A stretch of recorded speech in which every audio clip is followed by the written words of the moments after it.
আমি আমার এই প্রায় 55 বছরে যতটুকু শিখেছি তার খোলাসা কথা হলো, আল্লাহর কাছে যত অন্যায় করেন, মদ খেয়েছেন, শুয়োরের গোশত খেয়েছেন, অন্যায় করেছেন, যাই করেছেন, মাপের আশা আছে। আল্লাহ মাপ চাইলে মাপ করবে, না চাইলেও করতে পারে। কথা বুঝতে পেরেছেন? আর একটা গুনাহ আল্লাহ মাপ না চাইলে মাপ করবে না, তওবা পুরো করলে সেটা হলো শিরকের গুনাহ। আর একটা গুনাহ আল্লাহ মাপ চাইলেও পুরো মাপ করবে না, সেটা হলো বান্দার হক, মানুষের ক্ষতি করেছেন। কথা বুঝতে পেরেছেন? এই জন্য ভাইরা, আপনার দ্বারা যেন কোনো মানুষের ক্ষতি না হয়। আমরা এখানে যারা আছি সবাই কিন্তু দুর্বল পার্টি, মানুষ খুন করা, মেরে ফেলা, জমি কেড়ে নেওয়ার ক্ষমতা আমাদের নেই, ঠিক না? কিন্তু আমরা কিছু অন্যায় করি খুব ভয়ঙ্কর। তার ভিতরে একটা হলো গীবত করি। কি করি? গীবত সত্য কথা না মিথ্যা কথা? আমি মাঝে মাঝে প্রশ্ন করি ঠকানোর জন্য, এটাও কিন্তু সেই জন্য। গীবত আসলে শতভাগ সত্য কথা, মিথ্যা হলে সেটা গীবত থাকে না, সেটার নাম হলো অপবাদ। মিথ্যা হলো অপবাদ। আল্লাহ রসুল সাল্লাল্লাহু আলাইহি ওয়াসাল্লাম বলছেন, আতাদরুন আমাল গীবা? قالوا الله ورسوله أعلم قال ذكرك أخاك بما يكره قالوا يا رسول الله رأيت إن كان في أخي ما أقول قال إن كان في أخيك ما تقول فقد اغتبت وإن لم يكن فيه ما تقول فقد بهت أو كما قال صلى الله عليه وسلم। রাসূলুল্লাহ সাল্লাল্লাহু আলাইহি ওয়াসাল্লাম সাহাবীদের বলছেন, তোমরা জানো গীবত কি? তারা বললেন, আল্লাহ এবং তার রাসূল ভালো জানেন। রাসূলুল্লাহ সাল্লাল্লাহু আলাইহি ওয়াসাল্লাম বললেন, তোমার ভাই সম্পর্কে তার গাইবাতে, গীবতে, তার অনুপস্থিত অবস্থায় এমন কথা বলবে যে এটা শুনলে তার মন খারাপ হবে। সাহাবীরা প্রশ্ন করলেন যে ইয়া রাসূলুল্লাহ, এইরকম জিনিস যদি তার সত্যিই থাকে? রাসূলুল্লাহ সাল্লাল্লাহু আলাইহি ওয়াসাল্লাম বললেন, যদি সত্যই এরকম জিনিস থাকে তাহলে সেটা গীবত, আর যদি মিথ্যা বলো সেটা অপবাদ। তাহলে গীবত হওয়ার জন্য দুটো জিনিস শর্ত, একটা হলো সত্য হতে হবে, আর একটা এমন কথা যেটা তার পিছনে বললে সে শুনলে তার খারাপ লাগবে, কষ্ট পাবে। কথা বুঝতে পেরেছেন? আর অপবাদের কথা একটু পরে যাচ্ছি। আল্লাহ রসুল সাল্লাল্লাহু আলাইহি ওয়াসাল্লাম বসে আছেন, তার পাশে তার স্ত্রী আয়েশা রাদিয়াল্লাহু তাআলা আনহা বসে আছেন।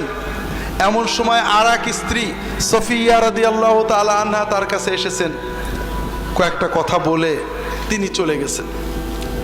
আয়েশা রাদিয়াল্লাহু তাআলা আনহা বলছেন, ইয়া রাসূলুল্লাহ হাসবুকা মিন সফিয়া কাযা ওয়া কাযা। তা আয়েশা রাদিয়াল্লাহু তাআলা বলছেন যে ইয়া রাসূলুল্লাহ, আপনার স্ত্রী সফিয়া, তার তো এই ত্রুটি আছে। কথা বোঝেননি?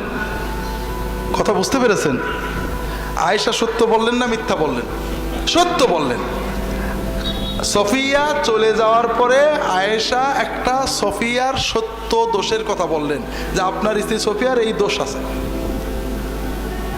আয়েশা রাদিয়াল্লাহু তাআলা আনহার এই কথা শুনে রাসূলুল্লাহ সাল্লাল্লাহু আলাইহি ওয়াসাল্লাম বললেন, ইয়া আয়েশা লাকাদ কুলতি কালিমাতান লাউ মুজিজাত বিমাইল বাহরি লামাজাজাত।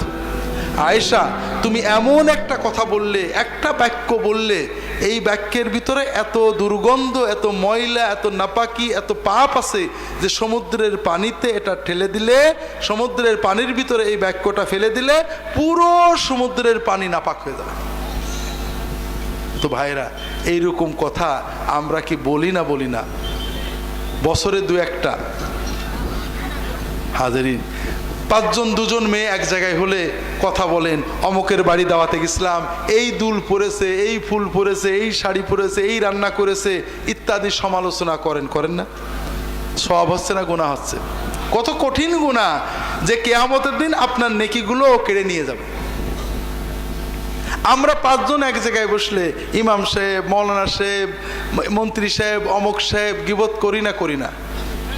গুনাহ হচ্ছে না সওয়াব হচ্ছে? সবচেয়ে বড় মজা হলো ভাইরা, আমরা গীবত করি যাদের পছন্দ না করি, ঠিক না? যাদের মহব্বত করি সাধারণত গীবত করি না। কার গীবত করি? যেমন ফুরফুরার লোকেরা হয়তো চরমনার গীবত করে, চরমনার হুজুরেরা ফুরফুরার গীবত করে, জামাতের হুজুরেরা তবলিগের গীবত করে, তবলিগের হুজুরেরা জামাতের গীবত করে। আছে না নেই? আছে। প্রথমত এটা একটা মহাপাপ। 2 নম্বর কথা, ওই যার গীবত করলেন কিয়ামতের দিন আপনার জিকির, ওজিফা, জিহাদ, তাকওয়া, তওবা সব সওয়াব কেড়ে নিয়ে যাবে। কাজেই ভাইরা, আমার অনুরোধ হল না যাই। কথা কি বুঝতে পেরেছেন? মদের পাপের তওবা সহজ, গীবতের পাপের তওবা সহজ না।